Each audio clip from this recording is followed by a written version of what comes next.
오늘 하나님이 주시는 주일 예배 말씀의 제목은 욥은 왜 고난을 받아야 했는가입니다. 욥은 왜 고난을 받아야 했는가? 오늘이 욥기서의 마지막이에요. 욥기서를 처음 시작할 때 욥이 왜 고난을 받았는가? 그리고 하나님께서는 왜 하나님 자녀를 더욱 고난에 빠뜨리고 되려 악인들은 그냥 좋은 거 주시고 그러신다고 말씀드렸죠. 왜 그런 걸까요?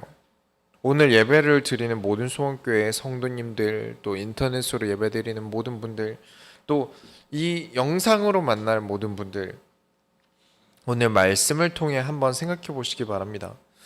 이전에 없던 놀라운 지혜가 여러분에게 있게 되실 것입니다. 이번 주에 설 연휴가 있습니다. 아무래도 2.5단계 때문에 많은 사람은 못 만나겠지만, 그래서 가족들과 만나면서도 기도해 보시면서 오늘 말씀을 가지고 한번 사람들을 만나보세요. 정말 최고의 지혜가 우리 모든 성도들에게 함께 있길 바랍니다. 서론으로 들어갑니다. 잊지 말으셔야 됩니다. 천지를 창조하신 전능하신 하나님을 여러분이 잊으셔서는 안 돼요. 하나님께서 지난주에 어떻게 나타나셨습니까? 폭풍우 가운데에서 나타나셨습니다. 이유가 무엇이었죠? 날이 서 있는 사람의 날을 무디게 하는 가장 효과적인 방법은 빠른 방법은 공포입니다. 한참 말싸움으로 인해 지금 욥이 자신의 무고함을 주장하느라 욥은 아주 날이 서 있어요. 예민해져 있는 상태죠. 이런 욥을 하나님께서 빠르게 잠재우시는 거예요. 그리고 하나님께서 욥을 가르치세요. 무엇을 가르치십니까? 내가 이 땅에 기초를 놓을 때 네가 어디 있었느냐? 바다가 터져 나올 때 수문을 가둔 자가 누구냐? 구름을 만들고 어둠을 만들고 파도가 더는 범람하지 못하게 하였다. 네가 아침이 오라고 명령한 적이 있느냐? 네가 새벽이 언제인지 알려줘서 새벽이 왔느냐? 그래, 너는 나이가 많지. 나이가 많으니 세상에 많은 것을 네가 안다고 생각하지. 그렇다면 물어보자. 그 많은 나이를 먹으면서 너는 눈이 내리는 눈곶간을 본 적이 있고 우박이 내리는 우박 창고를 가본 적이 있느냐? 이 질문을 던지세요. 무슨 뜻입니까? 어떠한 지혜도요. 나이, 경험, 지혜 어떤 것을 가져와도 하나님이 더욱 크십니다. 이 이후에 하나님께서는 세상의 섭리를 가르치세요. 욥기 39장 1절부터 2절에 산염소가 새끼치는 때를 네가 아느냐? 암사슴이 새끼 낳는 것을 네가 본 적이 있느냐? 그것이 몇 달 만에 만삭이 되는지 아느냐? 그 낳을 때를 네가 아느냐? 산짐승들이 누가 가르쳤기에 혼자 다니고 가르쳐주지도 않았는데 행동하느냐는 거예요. 이게 신기한 게 동물들은 누가 가르친 게 아니에요. 누가 가르친 게 아닌데 그 습성을 고스란히 물려받아요. 숨는 거, 밖에 돌아다니는 거, 무리지어 생활하는 거, 혼자 생활하는 거, 뭐 인위적으로 인간이 어떻게 막 손 이렇게 가르칠 수는 있겠지만 가르치지 않아도요. 본능대로 살아남아요. 여기 지금 이 39장에는 말, 타조, 들나귀, 산염소, 욥이 잘 알고 있는 동물들을 들어서 설명을 해주고 계십니다. 90년대를 한번 생각을 해보면요. 집에 인터넷도 없고 컴퓨터도 사실 없을 때는 사실 텔레비전밖에 없지 않습니까? 그래서 거진 동물 관련된 걸 정말 많이 봤던 것 같아요. 동물 관련된 프로그램들을 야생동물들을 보고 있으면 확실히 누가 가르친 것도 아니에요. 근데 하는 행동들이 똑같아요. 그리고 규칙적이에요. 원래 먹던 거 먹고 원래 하던 거 하고 모든 습성이 같고 물론 그 안에 디테일한 차이는 생깁니다만 습성은 같아요. 39장에서 이 모든 걸 주관하시고 인도하시니가 하나님이시라는 거예요. 이 정도 설명을 하고 난 뒤에 하나님이 욥에게 질문하십니다. 너 나랑 꼭 대면하고 싶다 그랬지. 너가 나에게 물어보고 싶다 그랬지. 왜 그랬냐 물어보고 싶다 그랬지. 자, 눈앞에서 나타나셨죠. 40장 욥기 40장 1절부터 2절에 여호와께서 또 욥에게 일러 말씀하시되 트집 잡는 자가 전능자와 다투겠느냐 하나님을 탓하는 자는 대답할지니라. 말해보라 이거예요.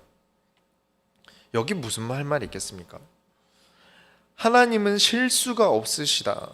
분명 괴로우나 어려우나 하나님은 실수가 없으시고 지금도 하나님은 완벽한 설계로 세상을 운행하고 계십니다. 그렇다면 여기서 무슨 말을 할 수 있겠어요? 오늘 말씀을 통해 이렇게 전능하신 하나님 앞에 우리가 좀 입을 다물고 하나님이 하시는 말씀을 들어야겠습니다. 무슨 입을 닫아야겠습니까? 마음의 입을 닫아야 돼요. 우리가 말을 하는 수단은 입에만 있지 않습니다. 손에도 있어요. 핸드폰이나 기타 잡생각들도 내려놓으시고 오늘 설교가 욥기의 결론이에요. 우리가 언제 또 욥기를 가지고 말씀을 나누겠습니까? 그래서 항상 말씀이 있을 때는 마지막 기회라고 생각하고 꼭 적으시고 지금 지혜의 책인 욥기서에 집중하시면서 평생에 넘치는 지혜가 우리 모든 성도님들께 다 있길 바랍니다. 본론으로 들어갑니다. 여러분은 하나님을 존귀하게 여기십니까? 하나님이 여러분에게 존귀하신가요? 40장 4절부터 5절에 보소서 나는 비쳐나오니 무엇이라 주께 대답하리이까 손으로 내 입을 가릴 뿐이로소이다. 무슨 뜻이죠? 내가 괜히 괜한 말을 했습니다. 내가 한번 말하였사온즉 다시는 더 대답하지 아니하겠나이다. 다시 안 그럴게요 하나님. 제가 죄송합니다. 이게 또 말이죠. 그런 생각이 드는 사람들도 있을 거예요. 신앙에 대한 개념이 없이 성경을 이상하게 보시는 분들은 하나님은 비겁하다. 지금 힘으로 찍어내리는 거 아니냐. 어떻게 자식도 잃고 다 잃고 병까지 얻어서 고생하고 있는 것도 억울한데 그렇게 하신 하나님이 오셔서는 힘으로 찍어 누르는 거 치졸하다. 비겁하다. 이거 완전 깡패 아니냐. 그런 거죠. 사람을 때리고는 왜? 떨버? 한번 싸워볼래? 이런 느낌이에요. 거기다가 하나님이 욥에게 또 이렇게 얘기하세요. 40장 7절에 너는 대장부처럼 허리를 묶고 내가 내게 묻겠으니 내게 대답할지니라. 하나님이 이게 무슨 뜻이냐면 하나님께서 너 지금 배에 힘 빡 주고 얘기해라 라고 하시는 거예요. 이 허리를 묶고라는 게 다른 설교들이나 이제 얘기하는 걸 들어봐도 설명이 잘 안 되어 있어요. 근데 운동하는 사람들은 이 얘기가 무슨 얘기인지 알아요. 골프를 치시는 분들도요 허리를 꽉 맵니다. 그리고 무거운 걸 드는 헬스를 할 때도 허리를 꽉 매는 리프팅 벨트라는 게 있어요. 몸의 코어를 감싸서 복부에 압력을 주게 하기 위해서입니다. 그렇게 되면 몸에 더 큰 힘을 낼 수 있어요. 더 무거운 걸 들거나 큰 힘을 내야 될 때는 복부를 압박을 해줘야 됩니다. 이게 일반 은총에서 특별 은총을 이해할 수 있는 예시가 되겠네요.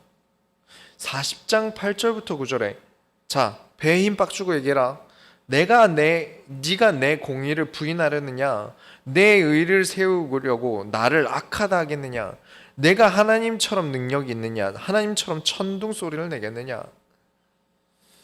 이걸 보고 하나님이 사람보다 더 하시네.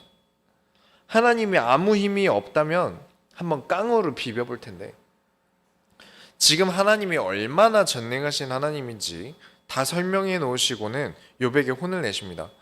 마이크 빨간 볼륨 좀 내려주세요. 욥아, 네가 나의 설계를 부인하겠느냐? 네가 사람들에게 나는 의로운 사람이다 주장함으로 나를 악하다 하겠느냐? 이걸 좀 더 이해할 수 있게 설명을 드리면 이번 주도 눈이 참 많이 오지 않았습니까? 지난주에 예전에 제가 전도사 때 기억을 되짚어보면 새벽기도 차량 운행을 할 때 한 5군데 정도 집을 방문을 해요. 태우고 가는데 첫 번째 집에서 사람이 좀 늦으면 어떻게 됩니까? 날은 춥고 눈은 오고 그래도 새벽기도 가신다고 다들 제 시간에 나오고 눈 때문에 천천히 차는 또 천천히 가야 되고 그러고 늦은 성도님 다음 집부터는 짜증이 많이 나 계세요. 날이 엄청 서 계세요. 그렇다고 전화가 오는 걸 제가 운전하면서 받을 수가 없어요. 왜냐? 눈길이라 위험해서 쉽게 받을 수가 없어요. 그러면 딱 도착하면 전사님 왜 이렇게 늦었어요?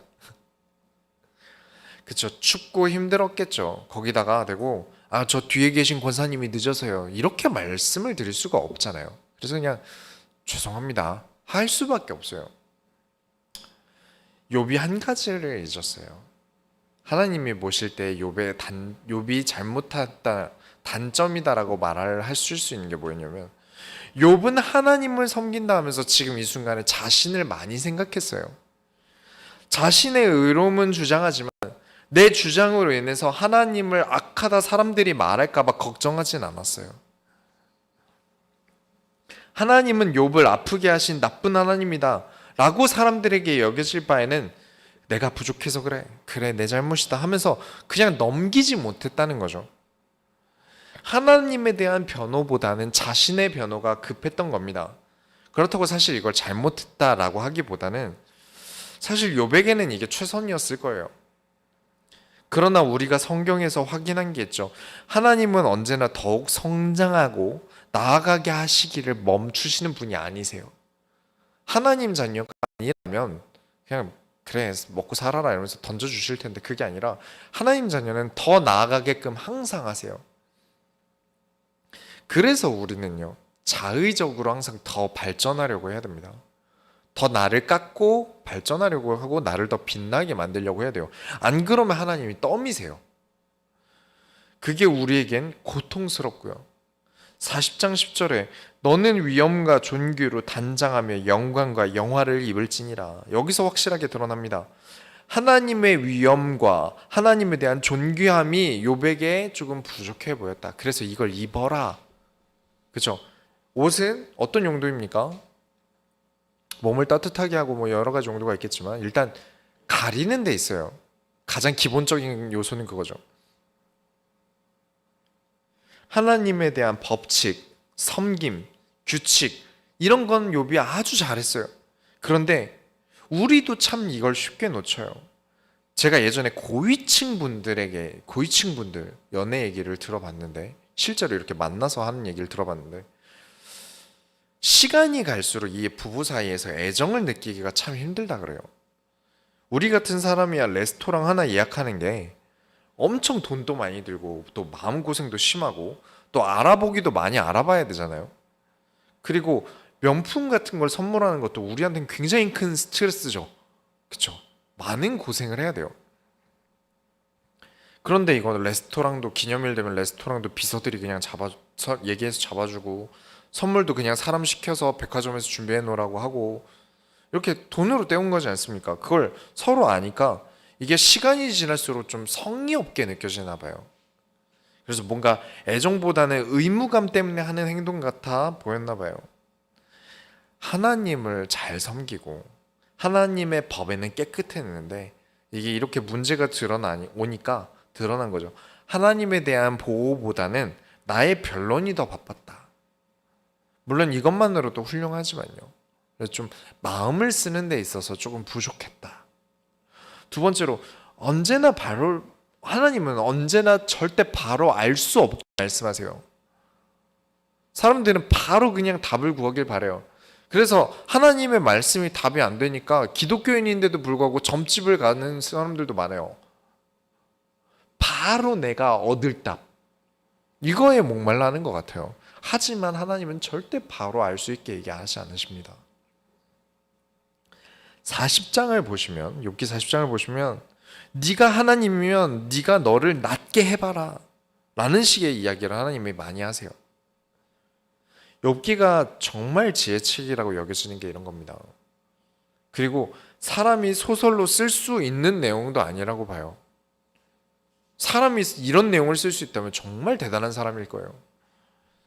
욥이 정말 낫고 싶다면 이 잘났다고 떠드는 네 사람들과 싸우는 게 무슨 의미가 있었겠습니까? 욥이 몸이 낫고 싶었다면요. 차라리 그 시간에 하나님께 하나라도 더 잘 보이려고 해야 되지 않을까요? 이 사람들과 싸우는 게 무슨 의미가 있어요? 나를 낫게 하시는 분은 하나님이신데 그냥 가 이러든가 아니면 그래 내 잘못이야 내줘야지 뭐 이러고 넘기든가 그것도 아니에요. 그래 내가 죄인이야 하나님은 나쁜 분이 아니셔 하나님을 너희가 그렇게 여기지 않았으면 좋겠어 이렇게 말을 하게 해야 되는 이유가 물론 그렇게 진짜 말해야 된다는 건 아닙니다. 그냥 가라고 하면 돼요. 그게 제일 깔끔하긴 한데 정말 자신을 죄인이라고 여기는 게 아니라 내가 이 순간에도 하나님께 잘 보여야 한다는 마음이 있어야 된다는 거예요. 왜냐? 하나님이 나를 낫게 하실 줄 믿기 때문에 마음에도 없는 말을 할 수 있다는 거죠. 하지만 욥에겐 그 마음이 없었어요. 난 죽었어. 난 끝났어. 하나님 빨리 나를 데려갔으면 좋겠어. 내가 살아있는 게 무슨 의미가 있어. 이러고 있었으니까요. 고인 거죠. 더 나아가지 못했어요. 병을 주신 분이 하나님이시라면 하나님 나를 낫게도 해주세요 라고 한 번도 얘기하지 못했다는 거예요. 그래서 사람들에게 그래 하나님 그런 분 아니셔 그래 내가 잘못이지 이러고 넘기라는 게 목사님 그거 거짓말 아닌가요? 거짓말은 나쁜 거 아니에요? 이렇게 생각하실 수 있는데 우리 인생은 차라리 거짓말이 나을 때가 훨씬 많습니다. 맞는 말도 좀 예쁘게 할 줄 알아야 되고요. 본인 취향 아니라도 제발 입 밖으로 꺼내지 말아야 될 때가 있어요. 좀 눈 감아줘야 되는 일도 있고요. 그런 일도 있는데 바로 치고 나가는 건 뭐 너무 매너가 없는 것 같아요.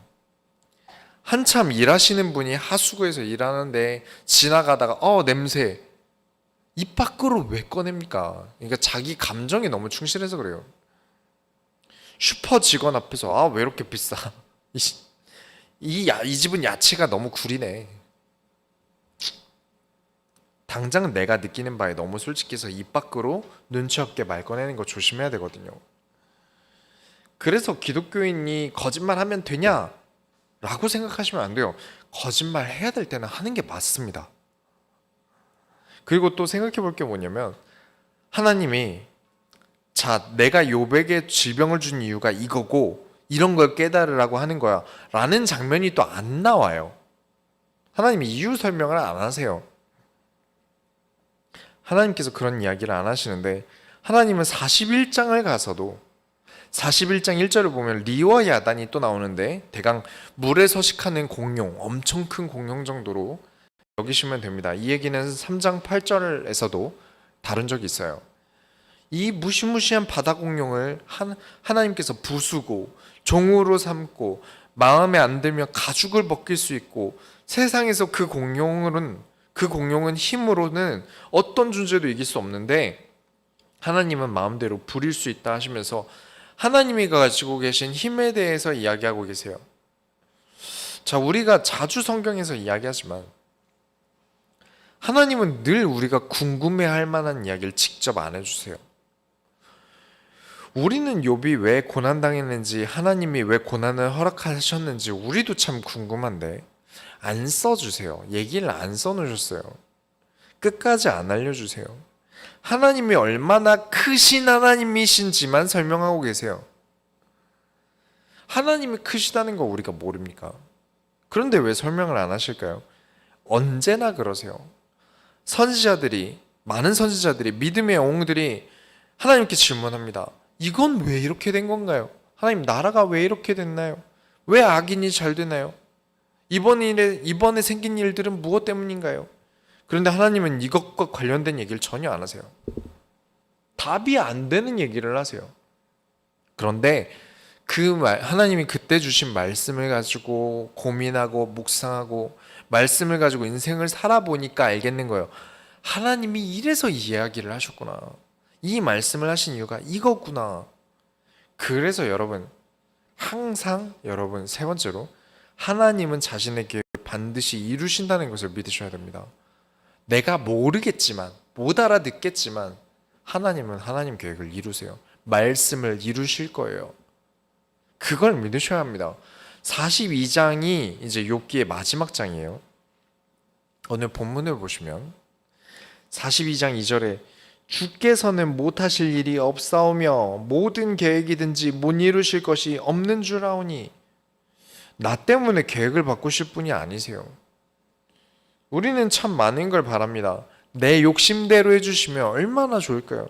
하나님 제 통장을 가득 채워주옵소서. 제발. 아니요, 안 주세요. 그래서 주신다면 얼마나 좋을까요?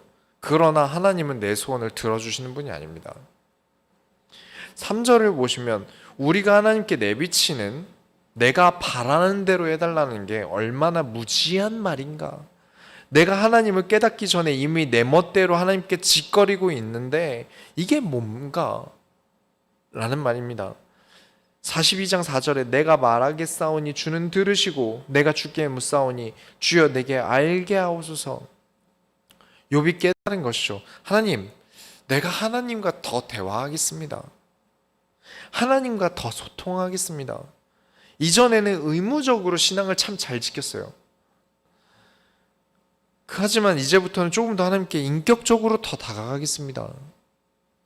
본인이 무엇을 고쳐야 될지 깨달은 거예요.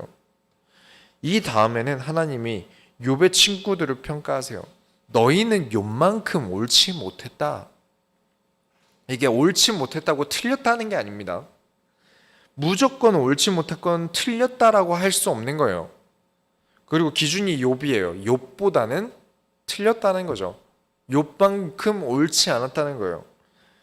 그럼에도 불구하고 하나님께서는 욥의 친구들에게 노하세요. 이유가 뭘까요? 본인들이 계속 옳지 않은 걸 옳게 만들려고, 주입시키려고 우겼으니까요. 하나님을 자기 마음대로 만들고 이걸 억지로 쑤셔 넣으려고 했으니까요. 그렇죠? 십계명 중에 기억하십니까? 여호와의 이름을 망령되게 불러서는 안 됩니다. 함부로 내가 하나님은 이렇다라고 가르칠 수 없는 거예요. 그래서 너희가 가서 욥에게 번제를 드려라. 그러면 욥이 너희를 위하여 기도할 것이다 라고 욥의 친구들에게 얘기하세요. 이게 하나님께서 욥을 이렇게 치켜 세워주는, 이걸 보고요 또 이단들이 사람에게 제사 드리는 거 틀린 거 아니다 이래요. 아우, 정말 모르는 말이에요.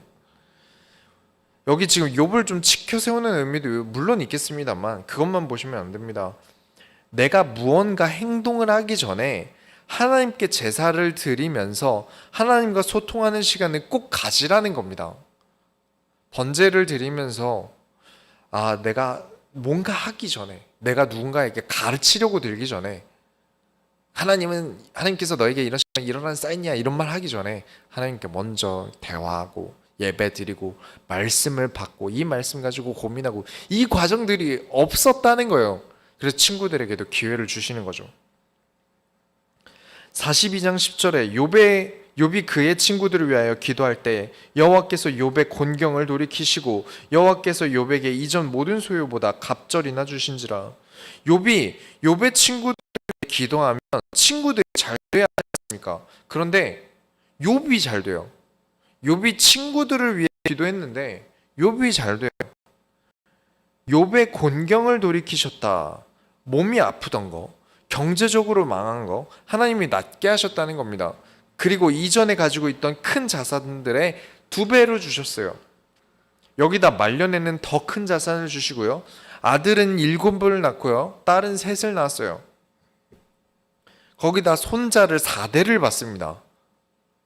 이 나이 많은 상태로 아이를 낳기 시작해서 4대를 받어요. 그것도 대단하죠. 그런데 많은 분들이 이런 주장을 하세요. 하나님이 고난을 주시고 욥이 친구들을 용서하면서 하나님이 이전까지 고난을 보상하셨다. 글쎄요. 저는 그건 좀 많이 비인격적이라고 생각해요. 이전에 죽은 자식들이 돌아온 건 아니지 않습니까? 이전에 아끼던 가축들과 종들이 돌아온 건 아니지 않습니까? 종은 사람 아닙니까? 그런데 마치 보상받은 것처럼 얘기할 수 없어요. 그 슬픔과 이 기쁨은 다른 겁니다. 그 뒤에 낳은 자녀들이 소중하지 않다는 게 아니라 죽은 자식에 대한 슬픔과 이거를 다른 아이를 낳아서 기쁨으로 대체할 수 있다는 건 아닌 거예요. 그래서 하나님이 마치 자녀를 마치 도구처럼 뺏어가시고 새 도구를 사주셨다 이런 의미로 돼버려서 갚아주셨다라는 대해석은 맞지 않다고 봅니다.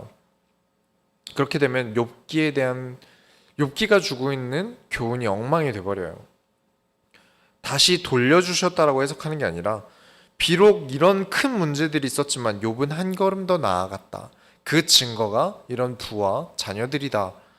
나아간 만큼 이 땅에서 하나님의 일을 할 수 있도록 하나님이 더 많은 복을 주셨다. 라는 정도로 봐야 돼요. 결론을 내리겠습니다. 여러분, 하나님을 눈으로 본 것처럼 사셔야 돼요. 아직도 욥이 왜 고난을 당했는지 얘기를 제가 안 하고 있는데,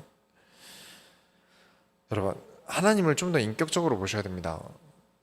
첫 번째로, 결론에서 이제 또 숫자를 나눠놨는데, 결론 첫 번째로 여미마, 그시야, 게레나북, 이게 사람 이름입니다.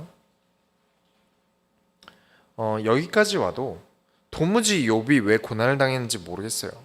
하나님 알려주세요라는 질문에 너는 알 수 없으나 나를 신뢰하라. 내가 다 말해주지 않겠지만 나는 분명 이 세상의 주권자인 하나님이다. 아니, 말을 해주셔야 신뢰를 하죠. 좀 저를 납득시켜 주셔야 하나님은 이런 뜻을 가지고 계시는구나 할 텐데 그것도 아니에요. 그냥 무작정 신뢰하라고 하면 의심이 들지 않겠습니까? 물론 지금 욥의 상황에서는 바로 의심할 수는 없을 거예요. 왜냐, 하나님이 바로 오셔서 천지를 창조하신 일부터 많은 일을 욥에게 보여주셨으니까요. 하지만 인간은 망각의 동물이죠. 욥이 이런 질병들을 겪은 이후에 140년을 더 살았습니다. 하지만 우리 인간은 한 달이 지나도 마음속에 의심이 피어날 거예요. 인간이니까요. 하나님이 혹시 아무 능력이 없으신 거 아니야? 그냥 나를 장난감 가지고 놀듯 하신 거 아닐까? 이런 의심이 피어오를 거예요. 그래서 우리는 신앙생활을 매일 해야 되는 겁니다. 구원은 한 번 받고 끝납니다. 그러나 신앙생활은 항상 해야 됩니다. 하나님과 매일 동행하는 삶을 살지 못하면 하나님의 뜻, 하나님의 나라에 대한 의심이 생길 수밖에 없어요. 여기에 욥의 세 딸 이름이 나옵니다. 욥은 재혼하지 않았어요. 자꾸 다른 분들이 성경을 주인공 편향으로 해석하는 버릇들 때문에 이전의 아내는 욥을 버리고 갔고 욥은 재혼을 했다라고 설명을 하는데, 욥기서에는 여전히 욥이 자신의 아내랑 같이 있는 것 같은 구절이 31장에 나옵니다. 그리고 재혼을 했다는 말도 성경에 없어요. 욥의 아내가 하나님을 욕하고 죽으라 했던 아내라 뭔가 악처고 버리고 간 것처럼 얘기를 하는데, 얼마나 힘들면 그런 말이 나오겠습니까? 10명의 자식이 하루아침에 죽었는데 그 어머니의 마음은 오죽했겠어요. 그런 아내를 악체를 만들어서 집 나간 사람으로 만들면 안 되죠. 이 아내를 통해서 다시 한번 10명의 자식을 낳는데 아들들의 이름은 써놓지 않았어요. 그런데 세 딸의 이름이 써 있습니다. 우리 소원교회 성도들은 알고 계시죠? 성경에 이름이 기록된다는 게 어떤 의미인지 알고 계시죠? 하나님이 하신 일을 사람의 이름으로 설명하기 위해 이름을 악착같이 기록해둡니다. 첫째 딸은 여미마라고 합니다. 이름의 뜻은 비둘기예요. 둘째 딸은 그시아라고 합니다. 이름의 뜻은 계피향이에요. 셋째 딸은 게렌합북입니다. 이건 당시의 여성들의 눈화장 도구를 얘기해요. 이 세 가지 이름들은 한 가지의 공통점이 있습니다. 여성을 꾸미는 내용이 공통적이에요. 지금 우리 머릿속에 비둘기는 길거리에 더러운 닭둘기를 생각하시겠는데 그게 아니라 아름답고 깨끗한 흰비둘기를 말해요. 우아하고 아름답다. 지금이야 계피향 하면 흔하지만 당시에는 계피향은 여성용 향수로 썼습니다. 눈화장은 말할 것도 없죠. 욥의 고난이 끝난 이후에 깨달은 게 있습니다. 하나님, 제가 인격적으로 하나님을 사랑합니다. 욥이 하나님을 참 남성스럽게 섬겼어요. 딱딱하고요. 시키는 것 잘하고 자신의 의롭다고 주장하는 데는 물러섬이 없고요. 그런데 이 이후에는 하나님, 내가 하나님을 인격적으로 사랑합니다. 어디에 그런 고백이 있습니까? 42장 5절에 있습니다. 내가 주께 대하여 귀로 듣기만 하였사오나 이제는 눈으로 주를 배웁나이다. 내가 예전에는 하나님을 귀로 배웠습니다. 들은 것으로만 알고 있었어요. 그런데 이제는 마치 눈으로 본 것처럼, 마치 사랑하는 남자를 내가 만나기 전 데이트 2시간 전부터 내내 고생하고 화장에만 1시간 공들이고 패션쇼를 해가면서 공들여서 준비해서 나가는 것처럼 내가 이제 하나님을 그 정도로 사랑합니다 라는 고백으로 딸들의 이름을 지었어요. 그 얘기를 하고 있는 거예요. 두 번째로, 여러분, 참 이게 목사 입장에서는 말하기 어렵지만 하나님 자녀가 더욱 고난을 받습니다. 얘기하면 신앙생활이 약하신 분들은, 신앙이 약하신 분들은 아 그럼 안 하는 게 맞겠네 라는 생각을 할 수도 있을 거예요. 자, 욥은 왜 고난을 받아야 했을까요? 하나님을 사랑하기 위해, 근데 그것도 너무 가혹한 고난이었어요. 하나님께 너무 기계적이지 않기 위해 너무 가혹한 것 같아요. 많은 사람들이 질문합니다. 목사님, 제 고통과 질병은 왜 온 건가요? 제 정답은 한결같습니다. 저는 모릅니다. 그건 하나님이 그 사람에게 하실 얘기예요. 그 사람의 평생의 수건 아닙니까? 이 고통을 평생 달고 살아야 되는 사람들이 있어요. 하나님이 그 사람의 인생을 쓰고 계세요. 그 사람을 통해 하나님의 역사를 쓰고 계세요. 그래서 평생의 질병을 주시는 거예요. 이유를 제가 설명할 수 없어요. 저희 집 고양이는 절대 제 마음을 모릅니다. 저랑 종이 다르니까요. 제가 집에서 고양이에게 물을 먹이기 위해서 고양이 간식을 가지고 억지로 먹여요. 간식을 가지고 물을 억지로 먹입니다. 좀 적응됐다 싶으면 좀 더 혹독하게 물을 먹이려고 노력해요. 그런데 제가 길고양이에게는 쉽게 간식을 줄 수 있어요. 이걸 보면 저희 집고양이가 무슨 생각을 할까요? 이제 다른 고양이들 이제 유튜브 얘기를 들어보니까 삐진대요. 주인은 나를 싫어하는 거야. 줄 수 있는데 나는 안 주잖아. 난 저렇게 안 주잖아. 밖에 있는 길고양이를 더 좋아하니까 저렇게 쉽게 줄 수 있는 거야. 그렇게 여긴대요. 그런데 그건 고양이가 저를 이해를 못한 거죠. 키워주는 사람 입장에선 전혀 달라요. 사랑하기 때문에 힘들게 먹이는 거예요.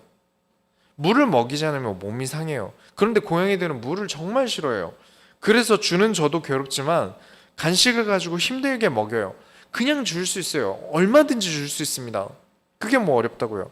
하지만 간식을 막 주면 몸이 상하고요. 물을 더 안 먹을 텐데요. 길고양이 평균 수명이 3년입니다. 집고양이 평균 수명이 15년이고요. 엄청난 차이가 있어요. 그렇게 나도 힘들고 고양이도 힘들지만 힘겹게 물을 먹이는 거예요. 더 사랑하고 더 예뻐하니까요. 하나님은 하나님 자녀에게 그러십니다. 우리는 그래서 더 고난을 당해요.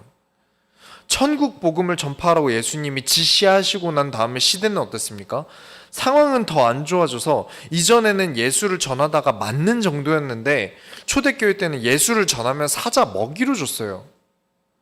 고문해서 죽이고요. 상황은 더 안 좋아졌어요. 항상 그래 오셨어요. 선지서는 다 언제 쓰여졌습니까? 나라가 위태로울 때, 나라가 죄악으로 인해서 엄청난 위기를 겪었을 때, 그때 쓰여집니다.